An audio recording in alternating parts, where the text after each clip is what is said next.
ang Best Public Affairs Program. And the star goes to Open for Business Net 25. It is a signal to the world that we are open for business. We are now open for business. This is Cesar Vallejos bringing you yet another episode to guide you in discovering your passion and growing your business as we learn from experts in the field. Sama-sama tayong matuto sa isa na namang makabuluhang usapan tungo sa pagpapaunlad ng inyong negosyo.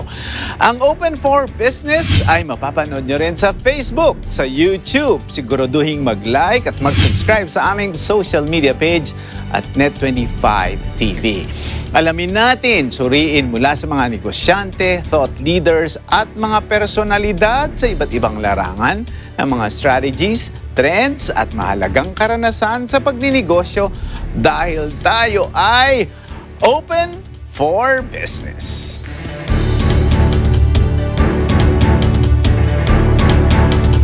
Isa sa pinaka-popular na bagay sa ating bansa ang kagustuhang maging maputi. Kaya isa rin itong malaking oportunidad na pasukin sa pagninegosyo. The Filipinos' love for clean looks, fair skin, and looking good in general has turned into a multi-million peso enterprise. Magpapahuli ka pa ba? So let's find out more from a hardworking entrepreneur who uncovered a gold mine through his Aquaskin endeavor, Mr. Jeffrey Geronimo, founder and general manager of Aquaskin Philippines. This portion is brought to you by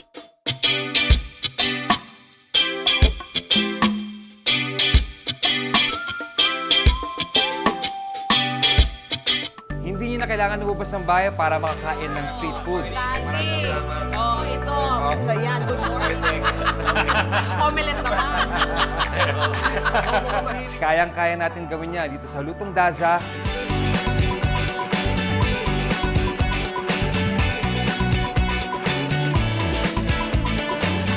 Ngayong Sabado, 11 a.m.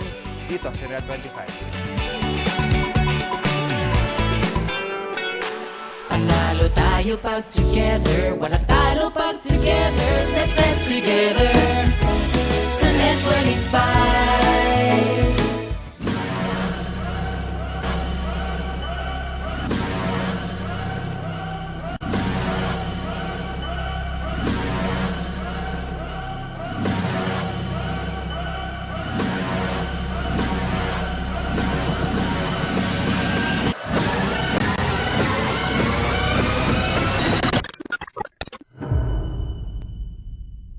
Let's stand together sa Net 25. Dami ng problema, parang ang hirap ng huminga, di ba? Minsan pakiramdam mo, hopeless na. Kaya dapat ihayag ang saloobin, himayin ang hinaing, alamin ang pwedeng gawin. Mag-reality check tayo. Tingin ang real talk ng bayan. Panalo tayo pag together, walang talo pag together. Let's stand together sa Net 25. Samahan ang paborito nating barkada sa umaga. Magbibigay ng saya, tawanan at iba't ibang pakulo sa inyong umaga. Busog ba kayo sa kaalaman at updated ang umaarangkadang mga balita? Matutong kumita, magluto, mayroon ding sayawan at kantahan. Ang programa na nagbibigay inspirasyon sa bawat kada all over the world. Lunes hanggang Biyernes, alas 6 hanggang alas 8 ng umaga, dito lang sa Net 25.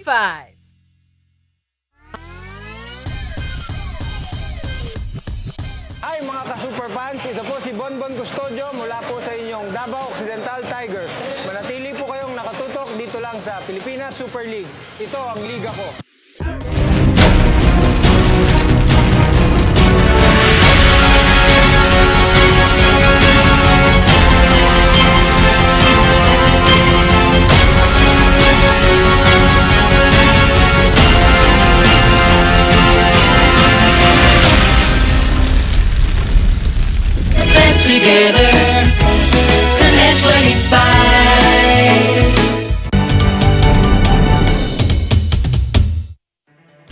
Sa pagninegosyo, importanteng isipin natin kung ano ang problema na gusto nating lutasin. Sa pagkakataong ito at kasama ang ating panauhin na negosyante, alamin natin kung paano nga ba niya napatunayan o napagtibayan ang negosyong sagot sa kagustuhan ng maraming Pilipino na maging maputi, maging maganda ang balat at magkaroon ng maayos na pangangatawan. We are joined by Mr. Jeffrey Geronimo, the founder and general manager of Aquaskin Philippines. How are you again, Jerry? Hello, sir. Kanina na pag-usapan natin off-cam, marami talaga yung mga bisita natin din dito sa Open for Business na ina-address yung kagustuhan nila na magkaroon ng maputing balat at magandang balat. At ito nga yung isa sa mga kagustuhan ng mga Pilipino na ma-address. Kaya naman, entrepreneurs like you take advantage of this pain point. So in your experience, yun din ba ang dahilan? Because Filipinos would love to have a fair skin, white skin. Is that also the experience that you have? That's why you created this? Well, Sir Cesar, by profession, I'm a registered nurse po kasi. Way back year 2008, well, I'm working in a hospital, no? There's this one time na isang, yung politician, no? Sige. Pero yung time na yun, nasa hospital ako, pumunta siya sa akin. And then, meron siyang isang box ng well, nakita ko at first, gamot siya, no? Sabi ko, ma'am, napano po kayo? And then sabi niya, oh, ito yung glutathione, injectable. Isaksak mo sa akin. Sabi niya gano'n. so sabi ko, ma'am, ay nako ma'am, akala ko po ano nangyayari sa inyo. No, papaganda kasi ito. So, yun ho, nag-start ako as a retailer, no? And then, nagre-resell ako ng mga glutathione injectables. And, ang nangyari po nun is, tama po kayo, na maraming mga tao ngayon, especially mga kababaihan, na nahuhumaling sa glutathione.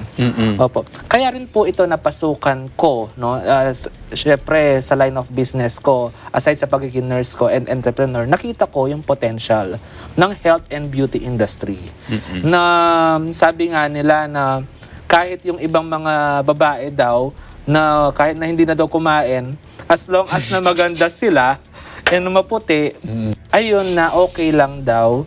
Oo, basta makabili lang sila ng mga products na nakakaganda. Wow. So, Jeff, yeah, that's a great insight wherein when you encounter that specific opportunity, you tend to take advantage of it, Of diba? course. Now, I just want to go back. You said you are a registered nurse and marami ngayon ang nanonood na marami din mga professionals who would want to have their own business. And ikaw nga, diba? Nurse ka. Ano yung nag-trigger sa'yo to shift your career, di ba? So, I'm sure you're also doing good as a nurse. Was it because it is also your passion? Or talaga bang gusto mong mag-nurse? Or gusto mo talagang sa totoong buhay, gusto mong maging negosyante? Napakaganda po ng question nyo, Sir Cesar. Talagang magdidig deeper tayo dyan, no? Well, I am a frustrated architect po. Oh, ang layo nun nurse, tapos Yes. architect, tapos ngayon entrepreneur. Oo. And tama po kayo na kasi at that time, I think it's year 2004, wherein, di ba, uso ho yung mga yung mga nurses, sobrang dami nila, and pumupunta sila sa USA. Or Canada. Ayan. So, yung time ho na yon, wala lang talaga akong choice na maging nurse. Kasi, unang-una, sabi ko, nung bata ako, marunong ako mag-drawing, pero nung nalaman ko na may mathematics pala yan, no? Oo, kailangan accurate ka Biglang diba? bawi ako, sir. Oo, so sabi ko na lang, sige, magna-nurse na lang ako. Nursing na lang kasi maraming nag-nursing. So parang bandwagon effect po sa akin yun. And then, yun nga, yung nag-trigger po sa akin, no? Bakit kailangan kong mag-shift from being a registered nurse into an entrepreneur is yung time po na yun kasi that's year 2008, no. Maraming supply ng mga nurses dito sa Pilipinas pero ang demand sobrang konti. And napakahirap po na pumunta sa ibang bansa, no, like going to USA kasi po marami kang mga exams na kailangan pang ipasa. And ang kasamaang palad po let's say 2008 mag-a-apply kami sa USA, yung pong pinaprocess, no, 2004 pa na mga graduates. So parang may laki ng backlog. Po, may backlog talaga. So sabi ko sa sarili ko, ang salary ko po kasi noon is 6,000 pesos a month. So, in spite po ng ganda ng uniform mo, napaka-elegante ka. So, yun nga ho ang mahirap sa amin ang baba ho ng sweldo namin. At that time, napag-isip po talaga na, sandali, kung bang ipagpapatuloy ko ito na ang salary ko is 6,000 a month, paano pag nagkaasawa na ako?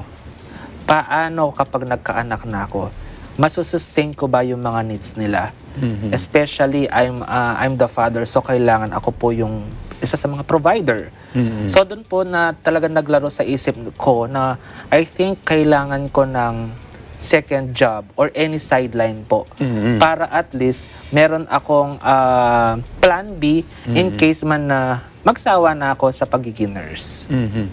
So, with that thinking, what was the turning point? Like, say, for example, you saw that lady who was asking to be injected with glutathione. Was that it? You know, from there, you immediately shifted and then you said, okay, I think I want this business. Ganun ba yung, yung journey mo?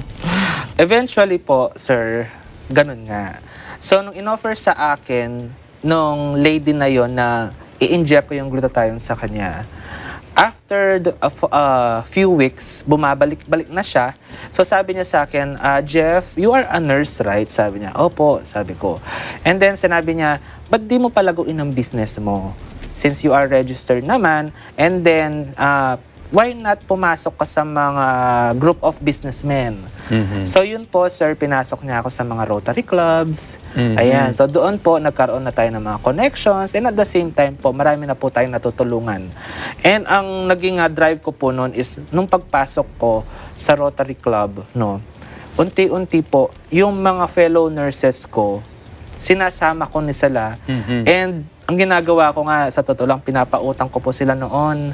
Parang consignment na itong business na to, na supplements, nagbenta ka, at saka mga glutathione IVs, malakas to. So yun po, from there po, ayan, nagtuloy-tuloy na, dumami na po yung mga resellers natin at saka mga wholesalers po. Wow, that's very interesting. Kasi marami din katulad mo na maaaring hindi sila satisfied sa kanilang careers and inside them, there's this passion that they want into. At least yours is something. It's a combination of both. Yes. One is economic, and then something that you think you're not into that world and you wanted to explore others.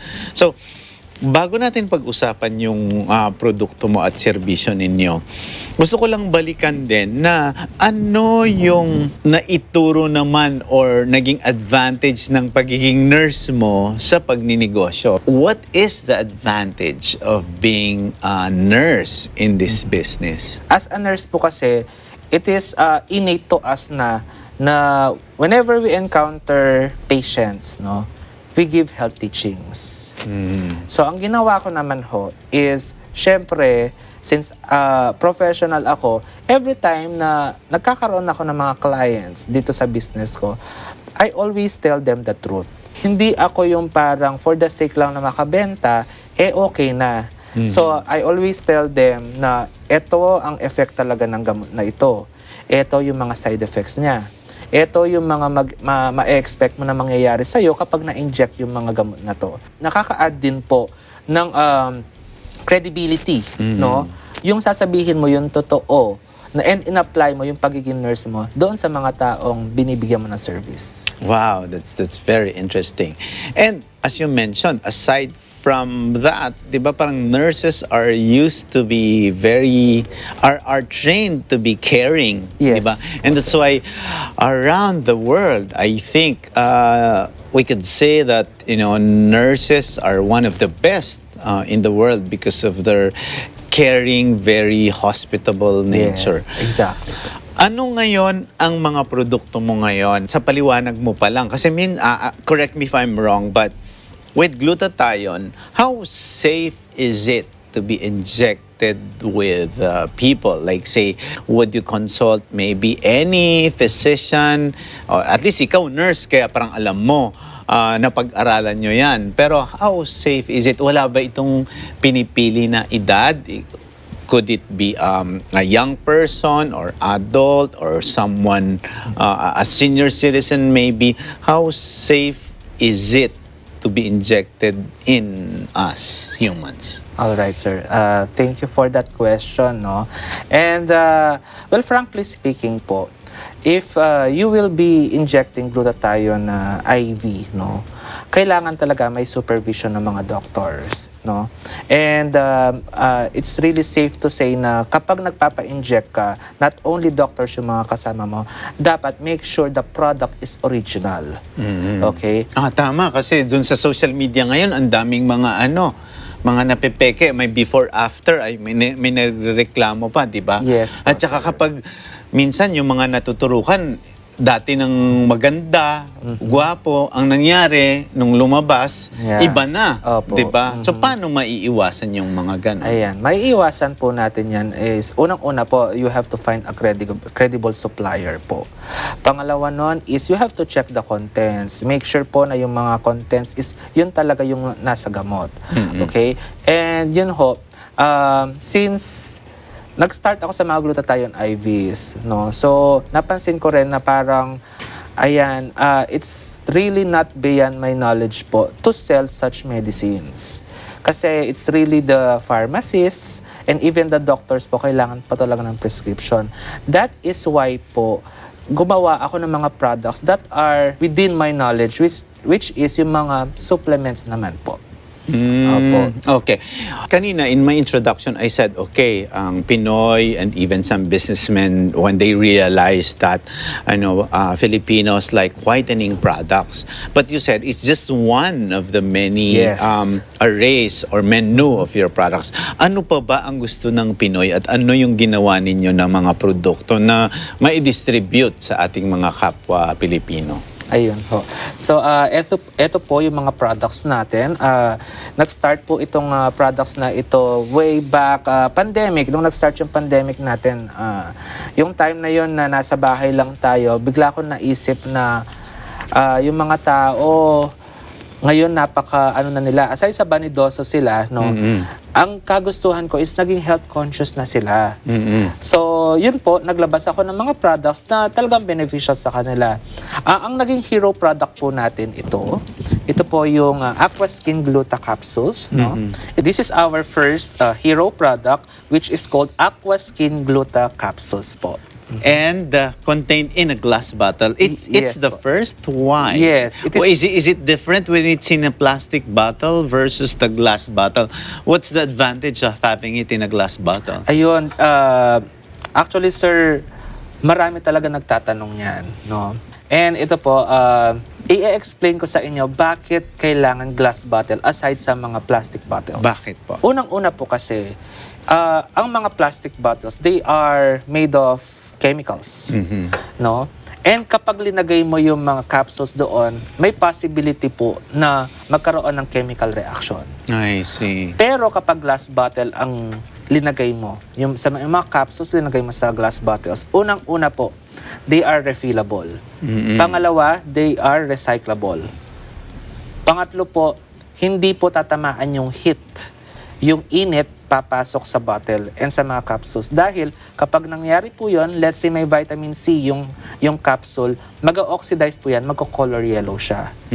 Yes po. And 100% po, itong mga glass bottles na to, they are not prone to any chemical reactions. Hindi maa-alter yung odor, yung aroma, and yung ingredient mismo sa loob ng capsule. Wow. One of the insights that we're getting here is that as an entrepreneur, you also have to look at sustainability. You have to be environment friendly. And that's the reason why I think, Jeff is making it, he is creating that positioning that this product is also environment friendly. But Jeff, my question is, pag ganun ba, hindi ba nakaka-add naman sa cost mo? Because of course, you wanted to create a positioning and to invest on the packaging. Is that not adding to your cost? And how do you describe competition? Because I know that there's a lot of glutathiones in the market now, di ba? Yes. Why would they choose Aquaskin? These are some of the bragging rights of Aquaskin capsules po. First of all is yung aesthetic design niya. No, it is made of glass compared to other plastic bottles in the market. Second po is our products are purely 100% made in Japan.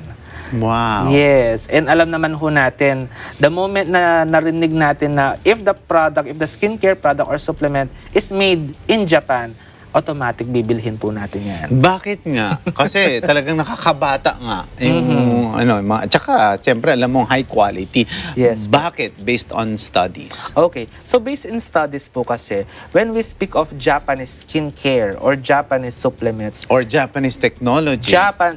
Japanese technology, kapag po kasi pinag-usapan natin yan, yung mga supplements na po kasi yan, basta sinabi natin made in Japan, ang tawag doon yung napaka-critic nila, talagang ini-scrutinize nila lahat ng mga possible na maging safe sa mga capsules. So, number one po kasi yung mga Japanese, ang hilig nila sa unang-una sa more on anti-aging, may hilig sila sa mga anti-inflammatory, Just like example po ng mga yan is yung mga green tea, niacinamide, hyaluronic acid. So talagang masasabi natin na ang mga Japanese po, sila yung batayan natin when it comes sa mga pampaganda. Standards. Yes, po, standard natin. Okay. What are the other products? I think we're running out of time. We'd like yes, to discuss all these, the menu of products that you have. Okay, sir. So this is our first product, Aquaskin Glutacaps. It's made of collagen and rose hips. Okay. And again, we also have our lipstick. Our lipstick, this is the first collagen lipstick in the market. So ano po yan? Ano yan? Paano yun? Ibig sabihin, baka puputi na ng lips mo dyan? Yung lipstick naman natin, sir, na to. Kasi di ba normally yung mga lipstick natin, after a few hours, nagda-dry na din yung lips mo. Ito, in-infuse po natin ng collagen. Para mag-moisturize pa. Ma-moisturize. Yes po. Okay. Interesting. Yes. And then we also have two soaps. Yung first soap natin is the Subaki soap. Yan ang talagang mga nakakaputi. Yes po. Okay. Kasi meron siya minor peeling. And also we have Hoyaku soap. Ito meron naman siyang bleaching effect. Yes po. Pero yung bleaching natin, hindi siya ganun ka, parang kahapde. Oo, Kasi pag yung iba, yung mga kanto-kanto lang nabibili, talagang... Opo. Parang puputi ka nga, pero parang masusugat masusugat. Pag sobra ka po kasi ng sa bleaching, may tendency na yung superficial layer ng skin mo, yung epidermis, natatanggal na rin, nababakbak. And then, sir, ayan, we have lotion, a lightweight lotion as well, Meron din tayong, ayan, ito naman. Ito po yung premium glutathione naman natin, sir. Aquaskin Gold with Ceramide. Ano bang meron dito? Bakit? Glutathione lang ba daw? Hindi po, sir. Glutathione siya na meron siyang ceramide na anti-inflammatory. So, puputi ka na, and then, kapag meron kang, let's say, mga joint problems, kasama po ito kasi anti-inflammatory siya. And then, meron din tayong collagen powder, Ayan, so ito yung mga sikat na powder sa Japan na kapag 30 years old and above ka na, kailangan mo to para yung mga fine lines mo, maalis. Okay? And then po, ito yung Kaizensi naman. Yan. Ito yung parang baby natin na lumabas nung mismong pandemic. Kasi yung mga tao nasa loob sila ng bahay, may mga nade-depress, meron mga nagkakaroon ng anxiety, meron din nagkakaroon ng irregular hormones kaya hindi mabuntis. So ito po, nagpasok tayo ng inositol dito, para ma-combat yung signs and symptoms of depression, anxiety, and pwede pong maging fertile yung mga may PCOS dito. pwede po I silang see. mabuntis. Okay, this one is very interesting because it's no longer just products that are whitening products, but these are already, wellness, health products that not only make you have good skin, but also inner health, Yes. and a lot of other things. But here in the program Open for Business, Jeff, it's we also give information to a lot of would-be entrepreneurs or investors. They have money in the bank or they have savings and they want to also get that opportunity to enter into business. Now, this is one presentation where they can have an opportunity to sell it, be part of it, not only look good, feel good, but also earn. In your case ba, when you started, did you get resellers, distributors right away? How long did it take you to, get a lot of distributors? And follow-up question ko na rin, pag yung iba gusto naman mag-distributor, anong gagawin nila? Ayun. Okay, sir. Well, nag-start ako when I started selling glutathione IVs, no, I do have a lot of resellers na po and wholesalers in the market. And then, the moment na nag-release ako ng another product, no, which is Aquaskin products, tinangkilik naman ho. And then, how long did it take pa? Well, as soon as nag-release po ako ng Aquaskin products, I think we had 10 mega distributors right away. When you say mega distributors, ano yun? Ano po yun, sir? Monthly quota nila is 1,000 bottles. Wow. So, nauubos po nila yun, sir. And we sold around 350,000 bottles monthly po yan.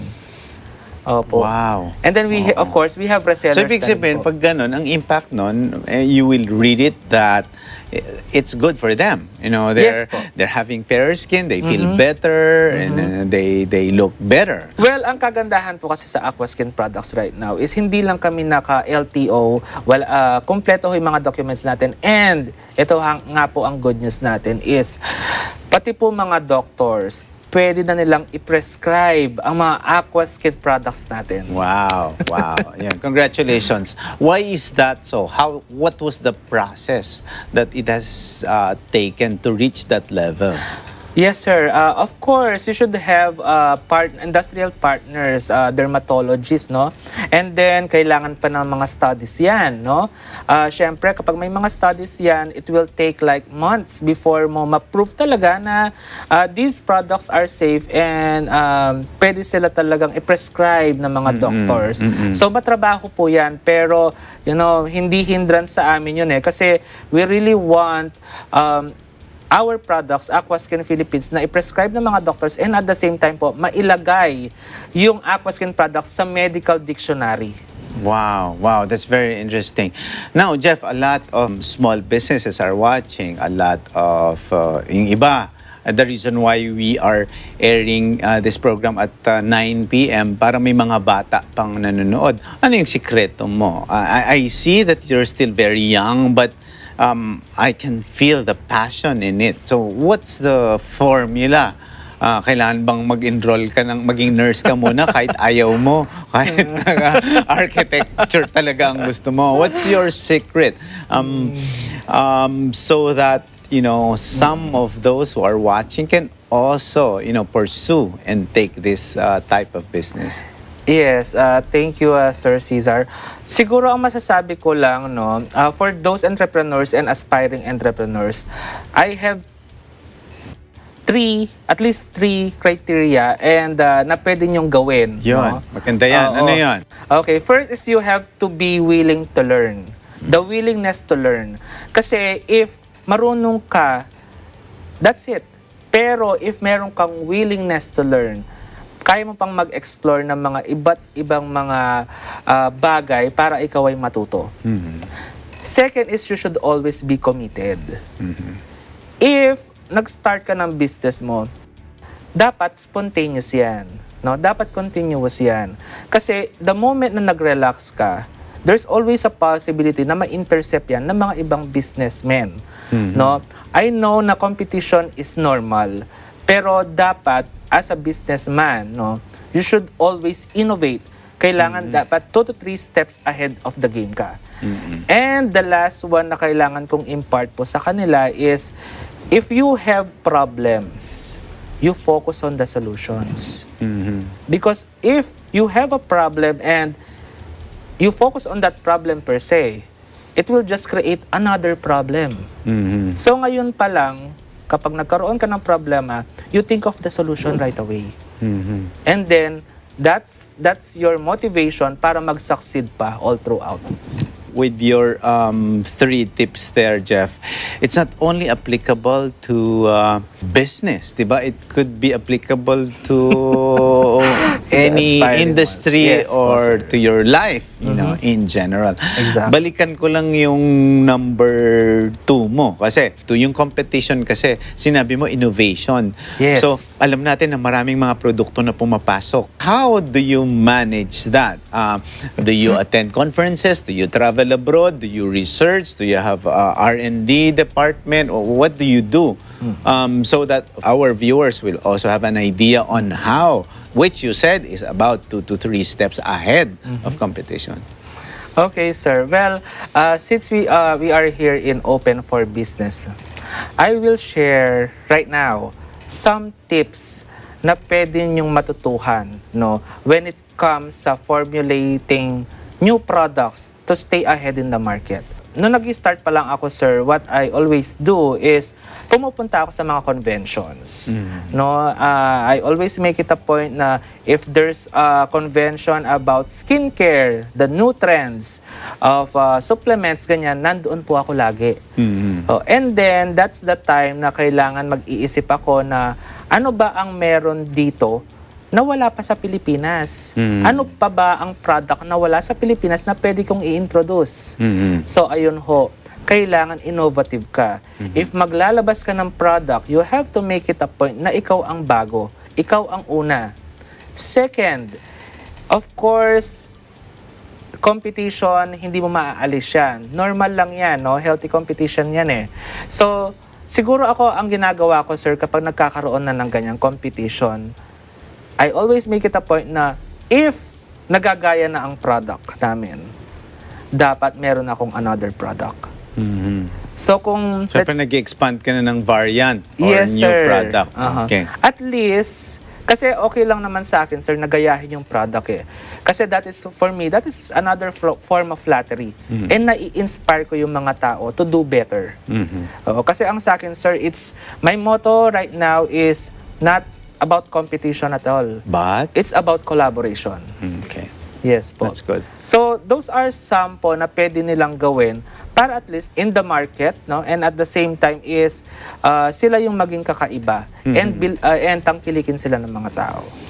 Wow, you know, we are learning a lot of things from Jeff here. But again, are you in that stage wherein you can say that you are already established, or because I also noticed that you, based on research, that you received also business awards. So how do you also share that with the community? But I am already grateful because, of course, right now in Open for Business, you're sharing your insights and you are not, you are unselfish in, you know, sharing that with the public, especially entrepreneurs. So in terms of success, how do you rate yourself? And if you believe that you are successful, what are your projects also that have something to do with CSR? All right, sir. As I always say sa mga interviews ko, no, for me, the rewards, the titles, positions, for me, they are the lowest form of leadership. The highest form of leadership for me is how I make an impact to the people and how I influence them. For me po, yan ang perfect term na maging successful ka. Yun po yun. Wow, yeah, that's something very, very inspiring. In terms of expansion? Because you already mentioned that, okay, after this, especially in your business, it's a cutthroat competition because you mentioned about health and wellness, di ba? Yes. It's a multi-billion dollar, Exactly, di ba? sir. Yeah. And worldwide, di ba? And what's your plan of expansion? What's your vision for Aquaskin? Well, one of my plans this year is that sana po magkaroon tayo ng mga franchises.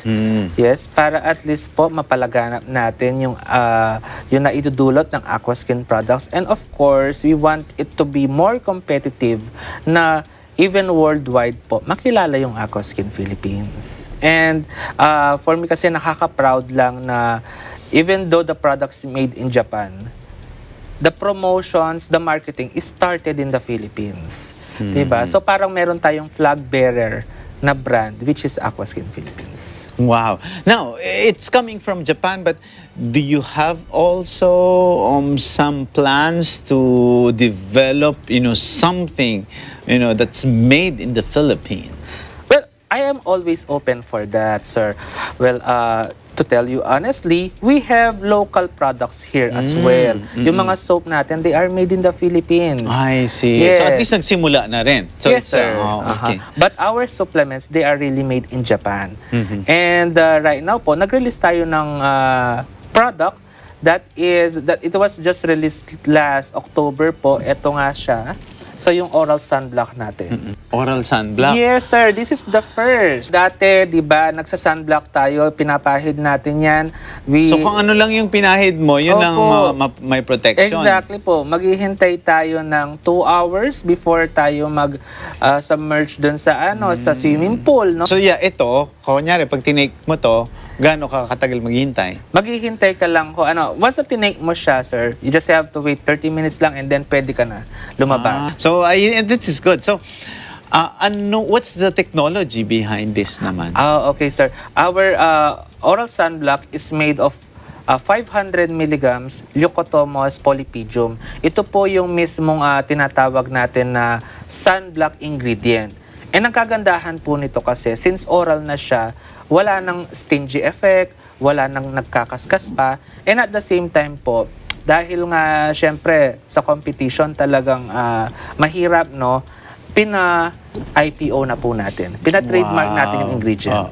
Wow! And it's the first in the Philippines. Yes, sir. There's a lot of things, and I'm sure after watching all the products and your insights about entrepreneurship, I'm sure excited na yung mga nanonood din. Paano ba maging reseller o distributor ng Aquaskin Philippines? So how would where would future distributors or resellers contact you and know more about Aquaskin Philippines? So for those who are interested po to be our distributor, wholesaler, reseller, and even mga merchants po. Mga merchants po natin, sila yung mga may derma clinics nationwide. And kung sino po yung mga franchises na gustong mag-franchise, no, sa Aquaskin Philippines, all you have to do is message us at Aquaskin Philippines. It's our Facebook page, and Instagram, Aquaskin_PH. So from there po, i-assist po kayo lahat ng mga telemarketers natin para maging smooth sailing po yung transaction natin, and kumita na po tayo, gaganda ka na, and kikita ka pa. Wow! This is really something very interesting, and we thank you so much for guesting in Open for Business. I hope that you will be back in Open for Business. As you grow, the show also grows, and we hope to learn more about the successes of Aquaskin. That's Mr. Jeff Geronimo, recipient of Asia Leaders Award as one of the men and women who matter list in 2022.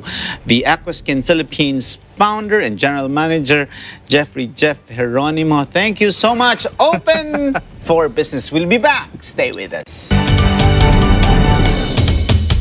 Samahan ang paborito nating barkada sa umaga. Magbibigay ng saya, tawanan, at iba't ibang pakulo sa inyong umaga. Busog ba kayo sa kaalaman at updated ang umaarangkadang mga balita? Matutong kumita, magluto. Mayroon ding sayawan at kantahan.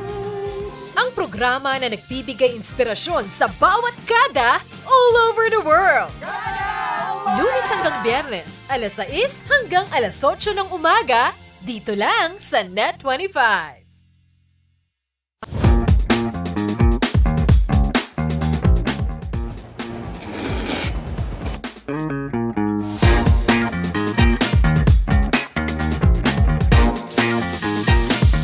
Yun o!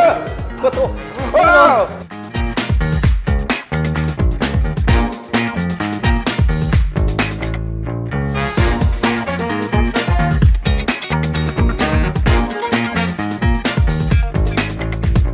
Tama na, may nanalo na.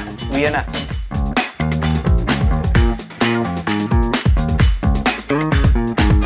Cajun seafood!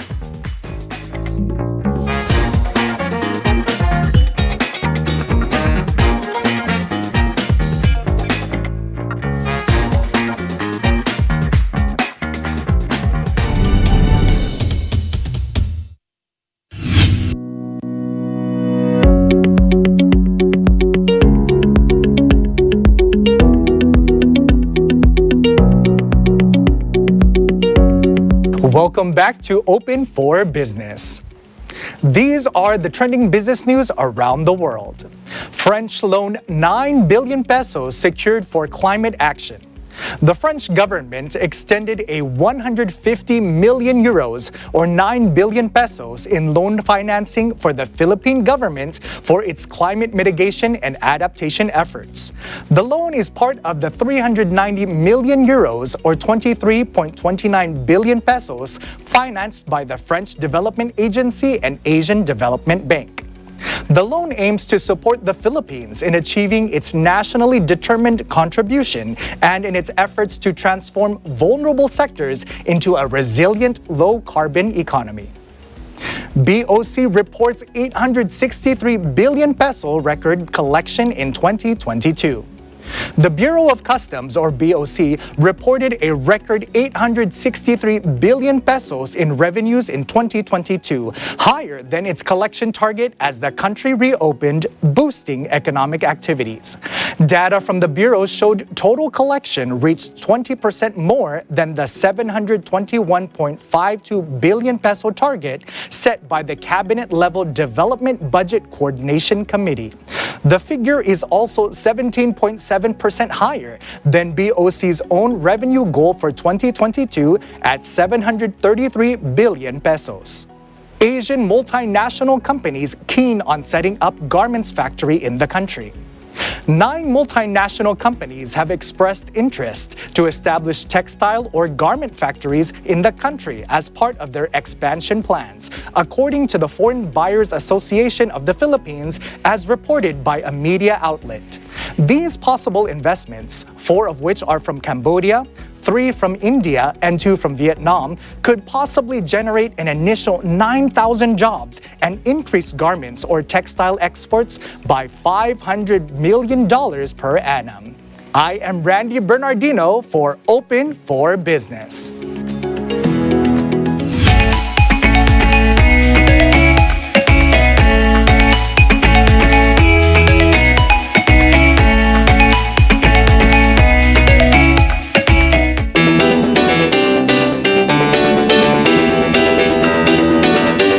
Blackpink is finally in our area. Thousands of fans of the Korean girl group Blackpink fill up their 2-night concert Born Pink in the Philippines, held at the largest indoor arena in the world with a 55,000 seating capacity.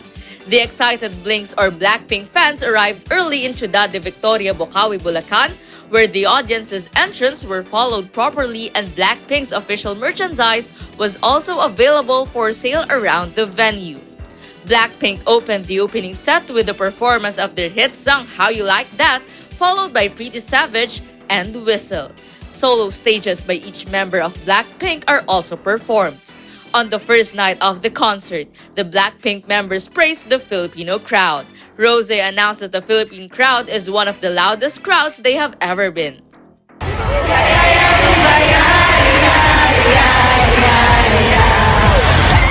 The first night of the concert was historic, fun, and meaningful for Blackpink's Filipino fans.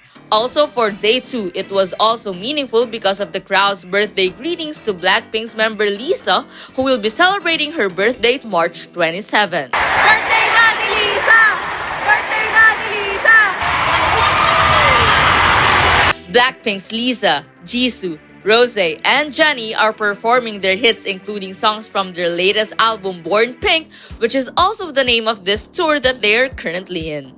The group has an extremely huge following here in the Philippines, partly because of heavy airplay on local radio stations and overwhelming support via streaming platforms.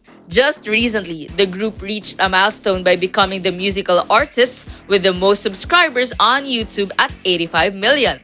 They are also the second most viewed act on the video platform.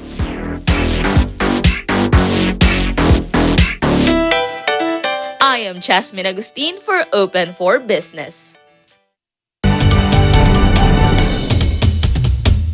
This program is presented by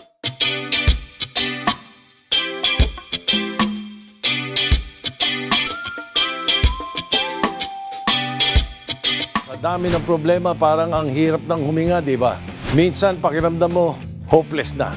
Kaya dapat ihayag ang saloobin, himayin ang hinaing, alamin ang pwedeng gawin. Mag-reality check tayo. Ang real talk ng bayan. Panalo tayo pag together, walang talo pag together. Let's stand together. Sa Net 25.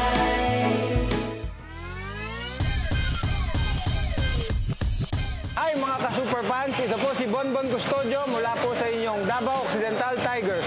Manatili po kayong nakatutok dito lang sa Pilipinas Super League. Ito ang liga ko.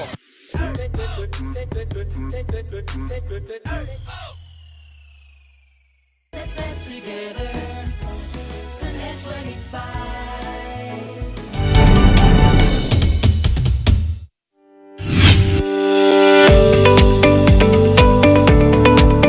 Open for Business is back, and our biz word of the week is reseller.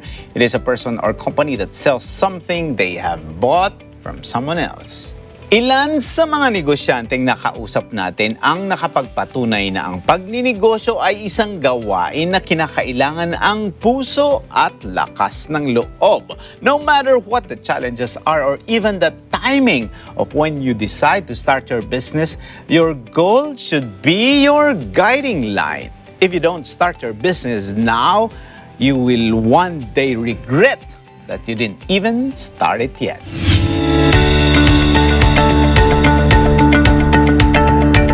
And with that, our quote of the week is from Madam C.J. Walker, the first female self-made millionaire. She said, "Don't sit down and wait for the opportunities to come. Get up and make them." Maraming salamat sa aming guest, Mr. Jeffrey Geronimo, at maraming salamat sa isang oras na pagsama ninyo sa amin upang tunghayan ang isang makabuluhang usapan ukol sa negosyo dito lang sa Open for Business. Hanggang sa susunod na linggo, panoorin nyo kaming muli. Catch us too on Facebook and YouTube. Like and subscribe on our social media page at Net25 TV. We will bring you more insights from industry experts, thought leaders, CEOs, and featured SMEs. Together, let us help encourage business development in the Philippines. Sharpen your business acumen, feel the pulse, set the trend for as long as you are informed and open for business. Ito po si Cesar Vallejos. Marami pong salamat. Thank you, Jeff. Maraming salamat.